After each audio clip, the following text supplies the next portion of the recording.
for now. Okay, thanks. Well, part 3. Well, I hope I have made it somewhat plausible that ideas rule the world. But don't believe me, eh? I don't say I've proved it, because obviously I can prove anything to you just as you cannot prove anything to me. But the idea that ideas rule the world is not, I think, insane, nonsensical, or contrary to the facts. It deserves to be pondered, I think. Because if it's true that ideas rule the world, then changing the world lies not so much in outward measures, not in new governments or presidents, but in new ideas.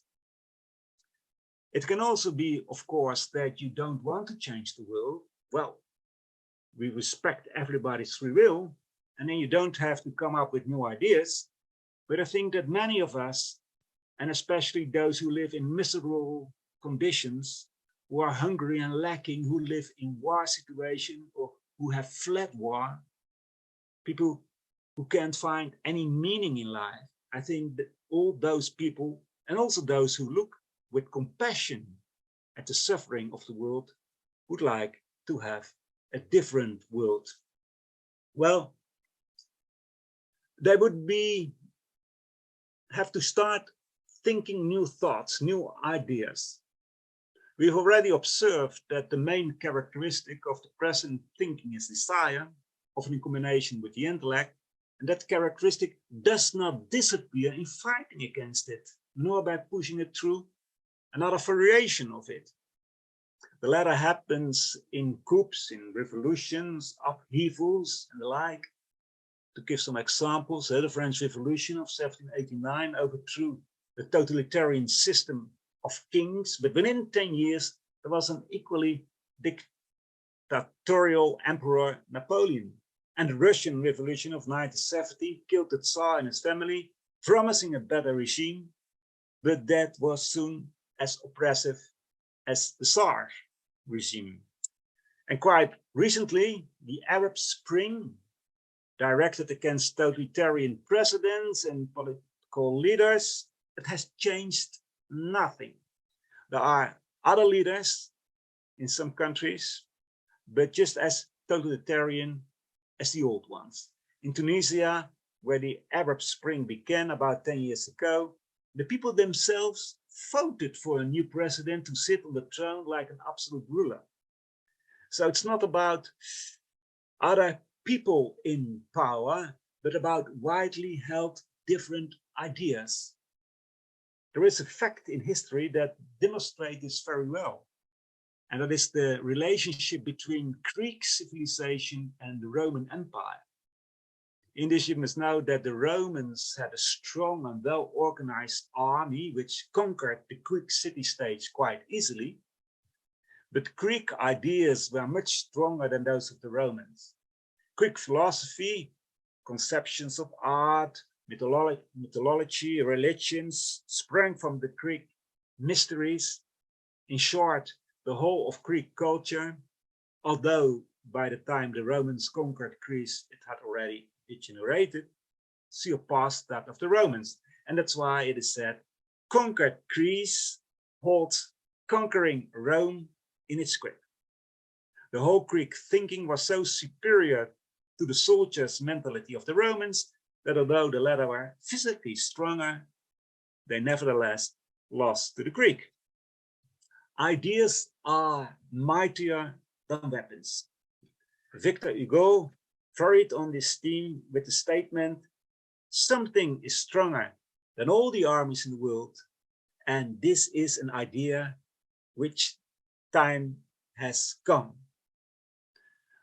What do we want to say by this? We want to say that the lower streams of thought in the world we must replace with ideas of a higher quality. And before the break, we outlined the depressed picture of a cooked up and overheated atmosphere of thought, full of thoughts and emotions of aggression, hatred, and fear. We need other thoughts. New thoughts must take shape within us, be born within us. Everything begins with a thought, with an idea. But how do you get new thoughts? How is an idea born? Well, perhaps it is interesting and helps somewhat to get a conception of how that thought process and the development of new thoughts work if you know that also a cosmos, our solar system, for example, of our planet Earth, at its inception, at its birth process, at its creation, we usually say, but don't use the word creation in the sense that something comes out of nothing, that this birth process of a cosmos always begins with a thought, with an idea. You find this teaching both in the Indian philosophy of the Upanishads and also with the great Western philosophers like Pythagoras, Plato. The cosmos, says Plato, is the result of divine thought and matter. It is the famous trinity found in almost all religions: divine thought and the cosmic mind. It is also called is the Father. Undifferentiated matter is the Mother, Mater, Mary, matter, and the Son is the cosmos, the manifestation. In Christianity of the West, the order has been reversed. It speaks of the Father, the Son, and the Holy Spirit, but it must be the Father, the Mother, or the Holy Spirit, and the product of those two, the Son, the manifestation, the cosmos. In India, they say the same, albeit using different terms. They say Mahat, the cosmic mind, which holds all the plans and ideas of the cosmic. Mahat acts upon matter, and we have a manifestation, a manifested cosmos. Well, the small repeats the large. Just as it is in the great cosmos, so it is in the microcosmos, the human. Like Mahat works in the universe, so Manas, and Manas is the mind, the thinking faculty, works in man. Manas is the child of Mahat. The human mind is the child of the cosmic mind. So the mind, the thinking faculty, acts on matter and thus forms man, a human being. This is how it works in society. The common thinking acts on the world of forms, and thus the society in which we live is formed. But note, a cosmos does not manifest itself for the first time.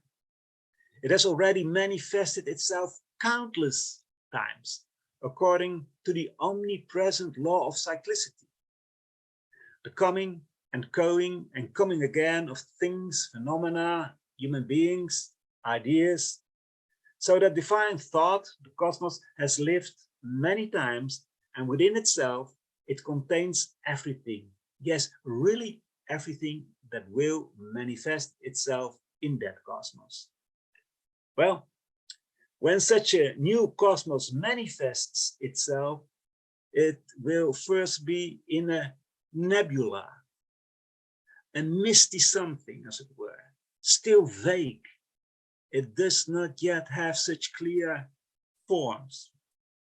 In the outer cosmos, we can observe such nebulae.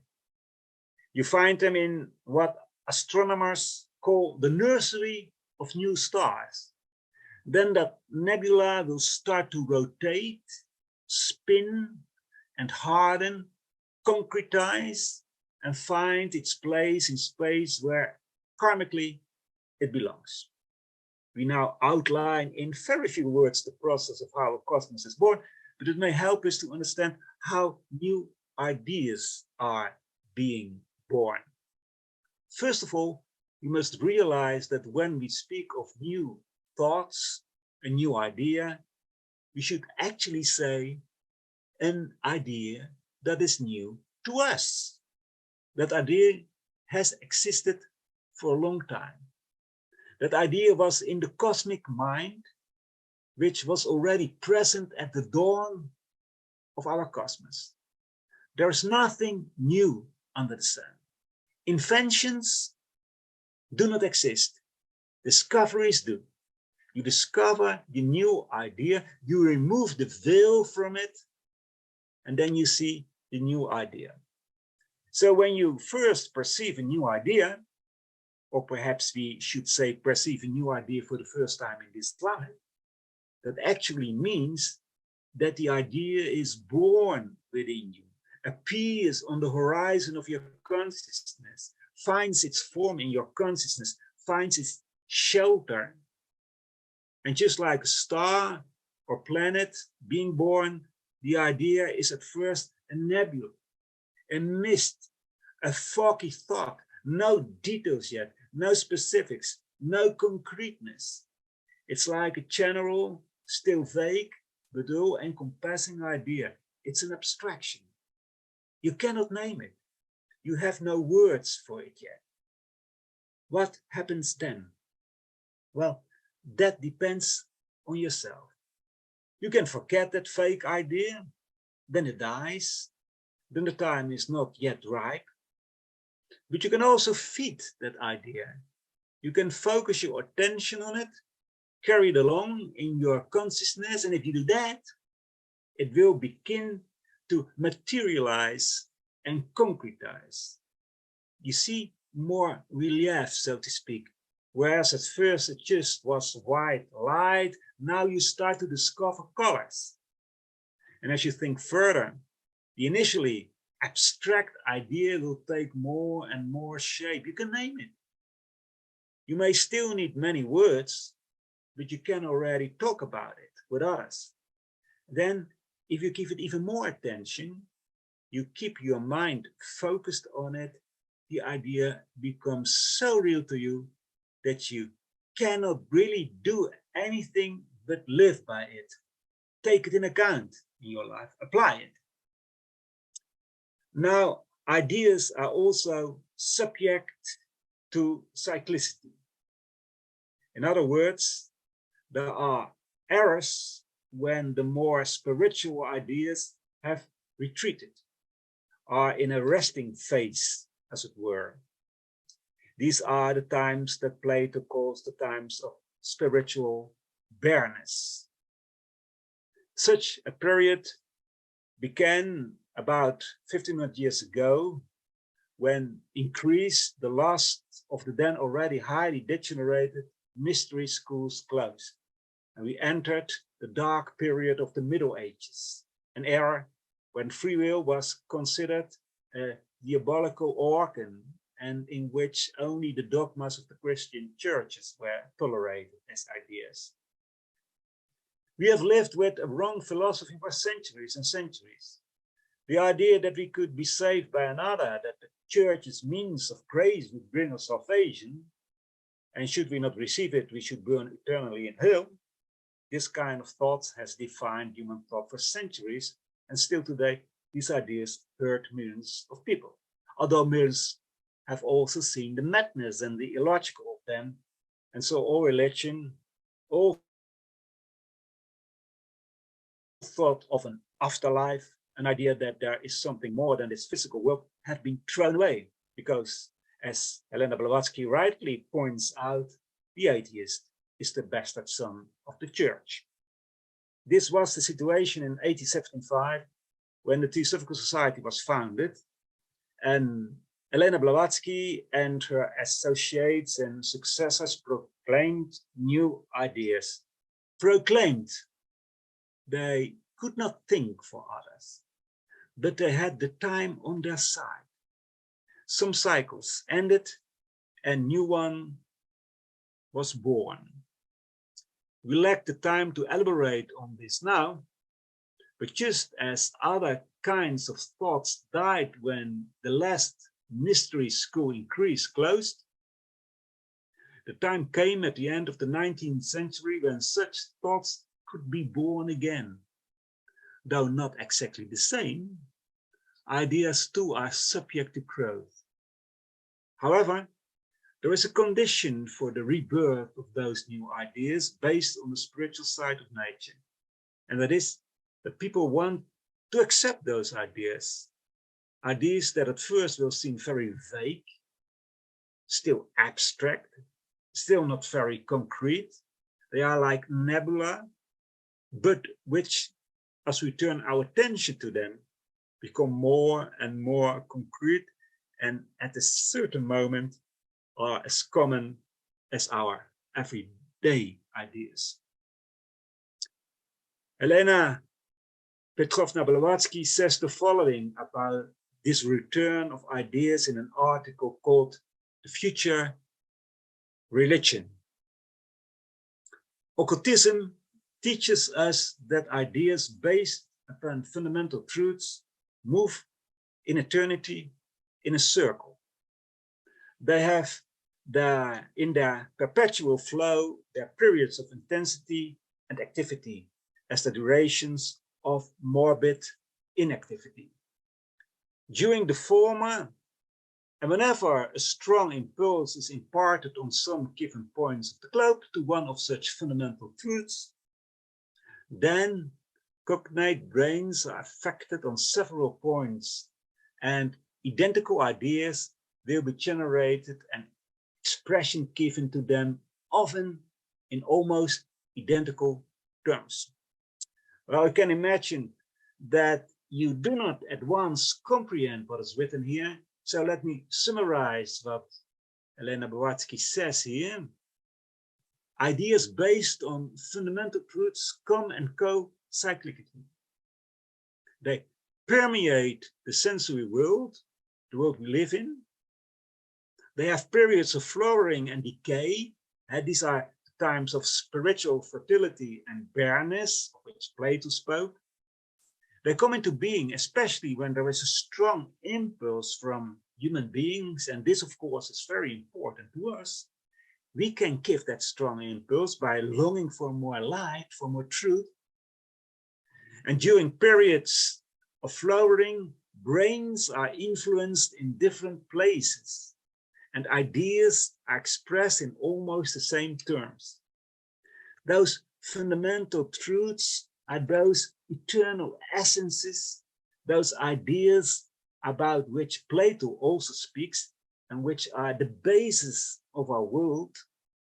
They are divine essences, which to us are first like a nebula, a misty fog, abstract, but above all superpersonal, universal. But they may penetrate our mind, emanate to us humans, who then shape such ideas, at least can give them form, and if we have our mind attuned to them.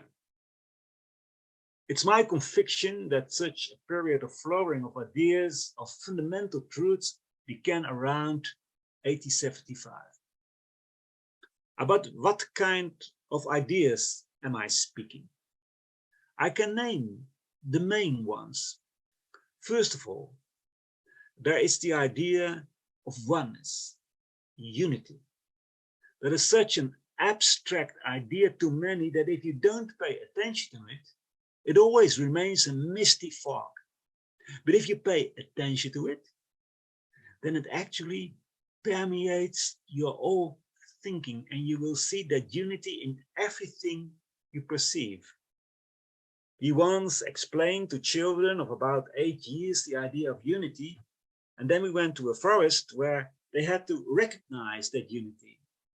They had to make a drawing or a picture or find a branch, and at first they found it difficult, but that didn't last long, because at a certain point they saw unity in everything.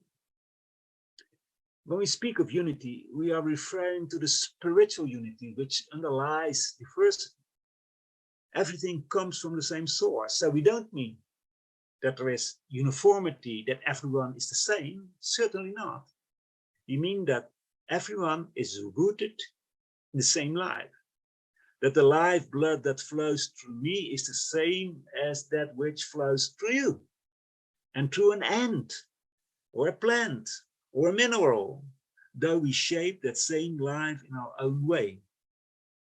The next idea is that of infinity. Nothing has an absolute beginning or an absolute end. Everything is relative. A third idea is that of cyclicity, the coming and going of things, the ebb and flow, the periodicity. Think about it. and you will see that everything comes and goes cyclically. And the next idea is the equality, or rather the equivalence of everything, because everything originates from one source. It possesses everything that source also possesses.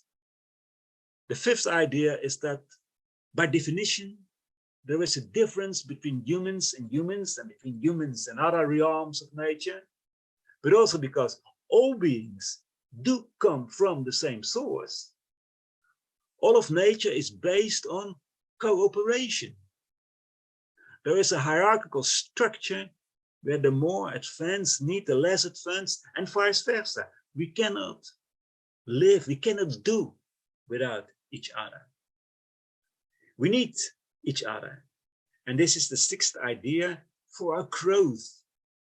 We grow in consciousness and wisdom, in awareness of the interconnectedness. And you consider all these things together, one conclusion follows, namely that brotherhood is a fact in nature, and therefore we must live for each other. In our human language, we express this idea with words like compassion and love. If you have already thought about these ideas for some time, then they will have passed the stage of nebulousness. Then these seven concepts are not abstractions anymore, and they have already become somewhat more concrete. If you have never thought about these ideas before, then they may seem very vague, thin, translucent clouds, almost intangible. Then they may be grand ideas which, for the one who learns to contemplate them, may still be in the embryonic stage, but you can control the birth process. You can determine the rate at which these ideas take hold. And how do you do that? Simple, by thinking about them. Focus your mind on them. If you do that, you actually are becoming a peacemaker. Then you are contributing to a change in the atmosphere of thought. You take away the fuel of thoughts of separateness, aggression, hatred, and war, and you strengthen peace, the peace within yourself, and your life comes on a higher level, and certainly you stimulate the peace on our planet as well. You will build in yourself an inner peace, a firm faith in the generosity of man. And by faith, we don't mean that you should blindly believe, not at all. That type of belief belongs to the lower aspects of consciousness. We are referring here to an inner knowing, a confidence in your own higher aspects, confidence in the fact that a human being is essentially a noble being, yes, a God in the making. That confidence is the only guarantee of inner peace. And that inner peace will lead you to confidence in your fellow human being as well. After all, they too are essentially a noble being, a God in the making. And therefore this confidence, this certainty of knowing, this inner peace will ultimately lead to outer peace, to world peace. For, as we said 2 weeks ago, confidence in the self gives inner peace, and confidence in the other gives outer peace. So build up an image of a noble being, and know we are all that noble being. Build up the image of unity and brotherhood, have faith in it, and you will become that lofty image. There is again a 3-minute break, and after the break, we hope to answer your questions. So see you in 3 minutes. Welcome back. Astrid, I saw you right. So there are some questions, I think. Yes, there are. One is, how can you train yourself to focus when there are so many distractions?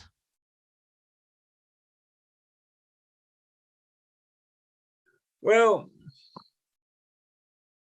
you have to be aware, first of all, of your inner capacities, of your inner insight, your intuition. And everybody, now let me answer it like this. Gandhi says, everybody has two windows. One window tells him how the world is, and the other window tells him how the world should be. So I don't say you shouldn't look through that window that tells you how the world is, but you should know what's happening in the world. But look through that other window. You know deep inside who the world should be. And if you make that image concrete, and that image really engrains in your consciousness, and you be that image, then in the most terrible circumstances, you can still be in peace with yourself and do what is necessary. Think, for instance, of human beings like Václav Havel, you know, the former president of Czechoslovakia, who stayed for many years in prison. Yeah, but nobody could break him because that ideal of a better world was within him. He was that image. Think about Nelson Mandela, who stayed how many years? More than 30 years, I think, in prison. But that idea of South Africa for white and black, for everybody, you know, was so deep inside him, was part of him, was ingrained in him. He was that image. He couldn't do anything else than try to concretize that idea. So we can do that. We can focus our mind on deep inside. We know how the world should be, and if we focus our mind on that image of how the world is, then we live accordingly.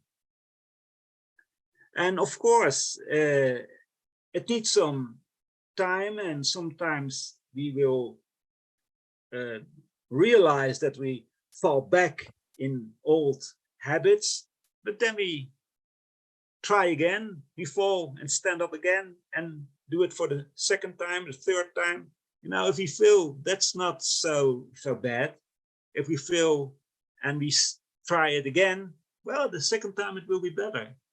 So focus on what you really know inside that should be the world you want to live in. A world of peace for everybody, compassion. Make it concrete, make it a picture in your mind and live accordingly. Yeah. Okay.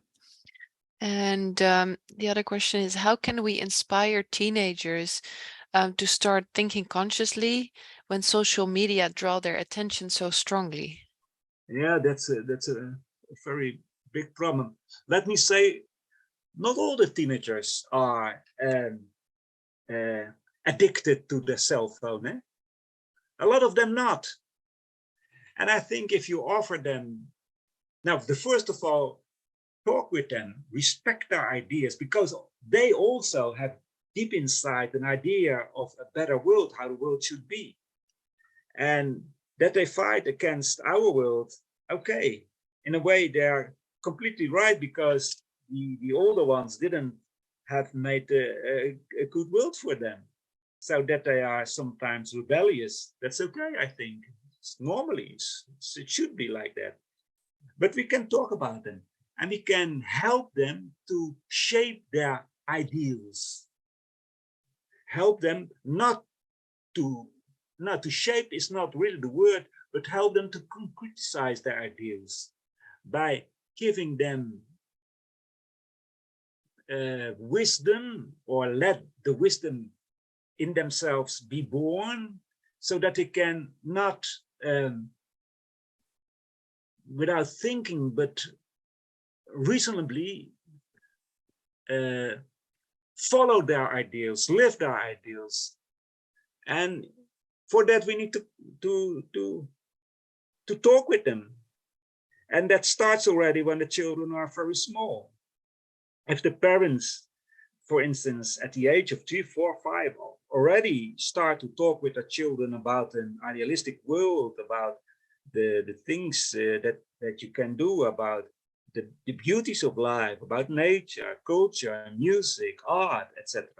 So you will evolve in the child a kind of atmosphere in which it is more easily to attract those beautiful thoughts, those Sophie thoughts, than when a child is grown up in an atmosphere where it's always quarrels, where father and mother never agree with each other.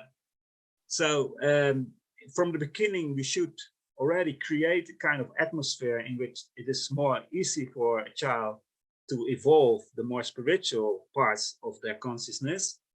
And when they are teenagers, talk with them. Try to find out what they really want. And I think it's possible. It's not so difficult. But you have to have an open mind, talk with your children, and, well, you can learn from them as well. Yeah. And then there is something like a comment. It says, from the unity idea, we could also develop only as a whole in harmony. Otherwise, it is not unity. Can I see it that way? Yes, because but I try to explain, unity doesn't mean that everybody is equal. If everybody thinks the same. No, we can think differently than others. That doesn't matter. I mean, nobody should think the way we think. No, that would be a dull world. We can change ideas. The only thing, we have to respect each other. So the unity is the fact that we all come from the same source and that we cooperate with each other and we stimulate each other. And because of the difference in opinions, we can come to a greater truth, provided that we are not dogmatic and say, now my truth is the only truth and your truth is false. Now, if we listen to each other, then we can learn from each other. So I agree with that comment. Yeah. Okay. And then another one says, now looking at the world, we have a nice challenge to face. To work together and develop as a unit, we should maybe think in a long term to realize that. Yeah. Yeah.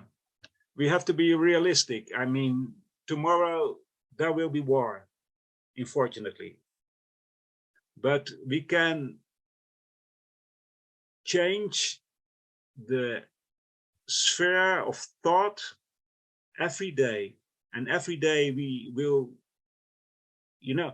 not everybody should think the way we think, because just a small group of people, can change the whole atmosphere. You see that, for instance, in a group of 20, 30 persons who are, complaining and everything is wrong. And then one man or one woman, has another idea and said, oh, stop, everything is bad, you say, but we can change that. Just one person can change a lot of things. Sometimes I compare it with salt in the soup, just a few grains of salt can change the taste of the soup. So just a few people can change the whole world. If we form a nucleus of brotherhood, and the nucleus is firm, it's like a magnet, and then you can attract ever more people. So it's a long term, of course, but we know that deep inside every human being, there is an inner God, there is an inner Buddha, there is, a very noble consciousness that's waiting, so to speak, to develop it. So in the long term, everybody will be Buddha. So there is hope, but hope with responsibility, because if you do nothing, nothing will happen. So there is hope, but we have to do something to make the world better. And if our motives are all right, that means if our motive is unselfish, the result will come. maybe not tomorrow, but for sure after tomorrow. Okay. I think that's some nice words to end with, because there's no further questions. There's no further question. Yeah. Okay. Well, next week, you can talk with me and with a lot of other students in Theosophy, we're all students, about there's a Dutch word in it, the ideas change the world. You see, we're all human, we make mistakes, but that doesn't matter. Next week, there is another Zoom meeting, but then everybody can speak. We have all our ideas. It's like an, exchange of ideas. It's very inspiring, I think. The last time it was very inspiring because I was really overwhelmed by so many fine and nice and beautiful ideas of the people who participate in that study. So next week, you are all welcome. Go to our website and you have to leave your name there so you get the link for the Zoom meeting next week. And then in 2 weeks, there's some other, yes, we will have a lecture of peace, freedom, and free will on our website, all the information. And now we end with the Kai tree of the Rig Veda, very, very, very old. And when we speak of the golden sun, you should think of something inside you, the noble aspect inside, a godlike aspect, divine being inside you. And you are that divine being. Eh? So the golden sun is not something outside of you, you are the golden sun. O thou golden sun of most excellent splendor, illumine our hearts and fill our minds so that we, recognizing our oneness with the divinity, which is the heart of the universe, may see the pathway before our feet and tread it to those distant calls of perfection, stimulated by thine own radiant light.